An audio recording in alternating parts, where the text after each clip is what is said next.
भाई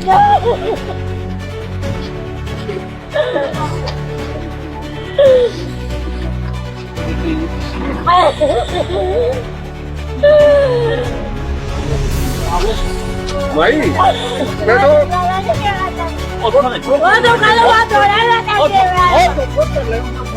तो आप खुद देख रहे हो कि कितनी डैमेज हुई है। तो सारी ज़मीन ऊपर से नीचे की तरफ आ रही है। कोई यहाँ कोई भी घर सेफ नहीं है। काफ़ी ज़्यादा डैमेज है। सिर्फ यहाँ नहीं है, ऊपर वाले तेली मल्ला है, नीचे वाले रिंग रोड के पास की बड़ी जगह डैमेज है। सरकार, मुझे नहीं पता अभी तक उन्होंने क्या किया है। अभी तक सिर्फ रिलीफ के नाम पे पटवारी साहब अभी आए हैं, नायब साहब आए हैं, कोई रिलीफ नहीं है। तरपाल भी लोगों ने खुद से ला के लाए हैं, कुछ हमने हेल्प की है, कुछ यहाँ की कमेटी ने की है, कुछ लोग पर्सनली कर रहे हैं। सरकार की तरफ से अभी तक कुछ भी ऐसा नहीं हुआ है जो लोगों को रिलीफ दे सके। हम चाहते हैं, देखिए आप खुद देखिए उस माता की क्या हालत है। पूरी लाइफ की जो पूंजी है वो खराब हो गई, सारी ज़मीनें खराब हो गई और लाइवलीहुड का कोई साधन नहीं है। अब ये घर बनाएंगे कहाँ से? मेरी तो सरकार से ये अपील है, पहले तो उनको लैंड दी जाए जो सेफ हो। देखिए आप खुद देखिए कि ये बिल्कुल लैंड नीचे की तरफ जा रही है। कम से कम उनको घर बनाने के लिए कोई 10-10 मरले का जो सरकारी ज़मीन यहाँ सेफ है वो दी जाए कि ये अपना घर कोई टेंट वहाँ लगा सके। यहाँ तो सारे अनसेफ है। रात को ये फिर से चलेगी तो ह्यूमन लाइफ का लॉस का खतरा है। तो मैं यही आपसे गुजारिश करूँगा कि इनको जितनी रिलीफ दी जाए पर इमीडिएट दी जाए।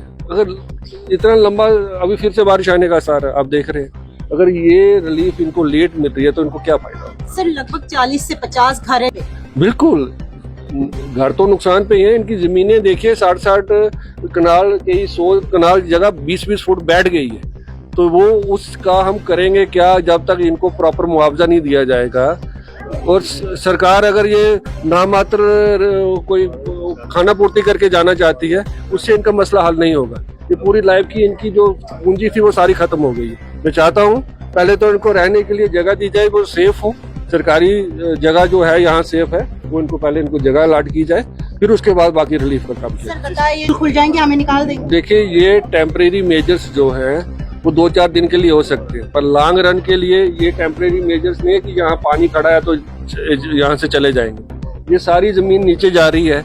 टेम्परेरी काम से काम नहीं बनने वाला, कोई परमानेंट सोल्यूशन भी इन्होंने सोचना चाहिए। मैं तो यही आपसे गुजारिश करूंगा, जितना ज्यादा रिलीफ इनको मिल सके उतना कम। देखिए जिस हिसाब से अभी सिनेरियो दिख रहा है, जितना डिले ये इनकी सर्विस है, जो इनका जो कह रहे हैं कि हम रिलीफ देंगे, हमें इस पे डाउट है, पर हम आशावादी लोग हैं। हम चाहते हैं कि इनका कुछ बनना चाहिए और ये रिलीफ सरकार की तरफ से ही इनको दिया जा सकता है। और इंडिविजुअल थोड़ी थोड़ी मदद कर सकते हैं, पर ये सरकार है, सरकार का काम है जो इनका जो नुकसान हुआ है वो उसकी भरपाई की।